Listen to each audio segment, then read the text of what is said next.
اور تم سے ذوالقرنین کے بارے میں دریافت کرتے ہیں،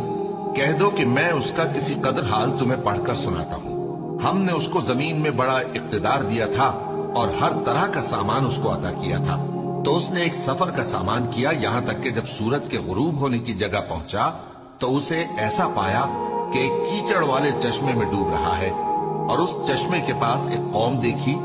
ہم نے کہا ذوالقرنین،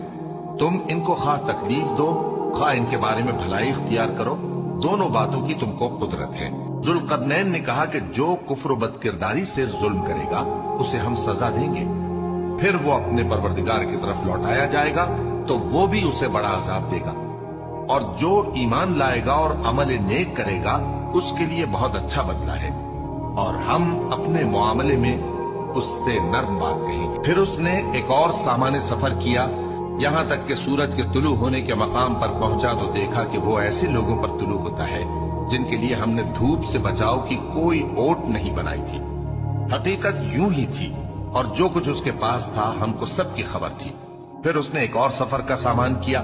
یہاں تک کہ دو اونچے سیدھے پہاڑوں کے درمیان پہنچا تو دیکھا کہ ان کے اس طرف کچھ لوگ ہیں کہ بات کو سمجھ نہیں سکتے۔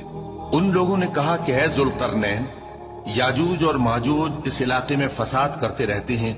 بھلا ہم آپ کے لیے خرچ کا انتظام کر دیں کہ آپ ہمارے اور ان کے درمیان ایک دیوار کھینچ دیں۔ ذوالقرنین نے کہا کہ خرچ کا جو مقدور اللہ نے مجھے بخشا ہے وہ بہت اچھا ہے، تم مجھے قوت بازو سے مدد دو، میں تمہارے اور ان کے درمیان ایک مضبوط رکاوٹ بنا دوں گا۔ تم لوہے کے بڑے بڑے تختے میرے پاس لاؤ۔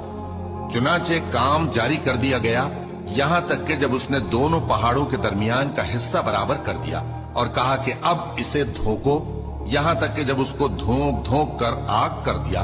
تو کہا کہ اب میرے پاس تانبا لاؤ کہ اس پر پگھلا کر ڈال دو۔ پھر ان میں یہ قدرت نہ رہی کہ اس پر چڑھ سکیں اور نہ یہ طاقت رہی کہ اس میں نقب لگا سکیں۔ بولا کہ یہ میرے پروردگار کی مہربانی ہے، پھر جب میرے پروردگار کا وعدہ آ پہنچے گا تو اس کو ڈھا کر ہموار کر دے گا، اور میرے پروردگار کا وعدہ سچا ہے۔